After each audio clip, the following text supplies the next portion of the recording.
After they took the city of Jericho and moved inland, there was still a lot of work to do. The land was occupied, but this was the area God had promised he would give them. He had promised that if they diligently kept his commandments and followed him, that he would clear out the land and drive out the nations from the river Euphrates to the Mediterranean. They were warned that if they didn't do this, the people would be a constant thorn in their side.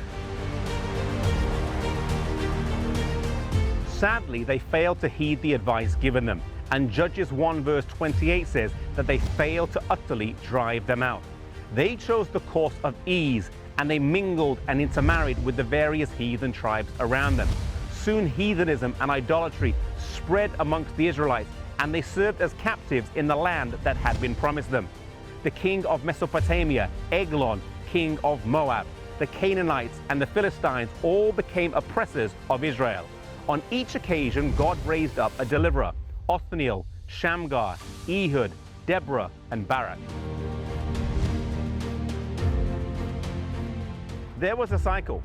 They fell into captivity and remained in captivity until they cried out to God for a deliverer.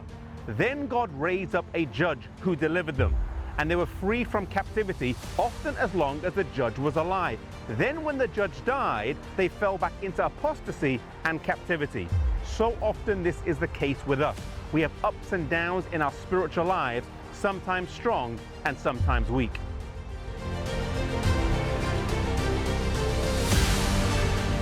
Before crossing the river Jordan into Israel, the Midianites had almost been wiped out. But a small number remained, and over time they grew, became powerful, and oppressed Israel for 7 years. God raised up Gideon to deliver his people.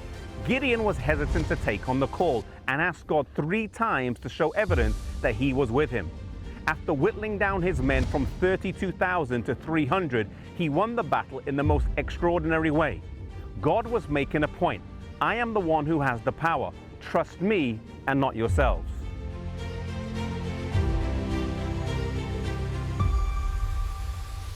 But perhaps the most famous judge in Israel had a very mixed reign, and his name was Samson. Born into the tribe of Dan in the family of Manoah, he was consecrated as a Nazirite at birth. No wine, no unclean foods, and his hair was not to be cut. However, living close to the Philistines, he mingled with them and married one with disastrous results. Then he was a judge for 20 years. As he got older though, his old weaknesses came back, and he was ultimately seduced by Delilah to give away the source of his strength. As a prisoner to the Philistines, he ended up killing more Philistines at his death than during his life, and it's believed he is buried here at the top of this hill.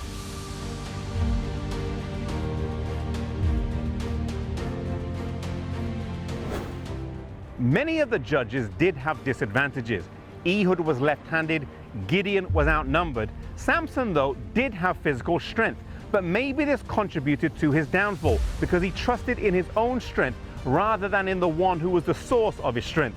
God was always trying to teach his people to rely on him, not to rely on their own strength, not to rely on the strength of their armies, but to rely solely on him. He who had brought them from Egypt to Canaan miraculously would deliver them if they trusted in him.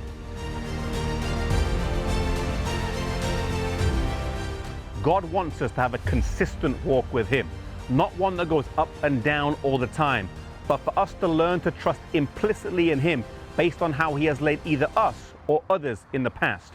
When we remember how good God has been to us, we can know and have the assurance that when we confront obstacles that seem insurmountable, such as the Midianites to Gideon, we can know that God has 1,000 ways to provide for us, of which we know nothing.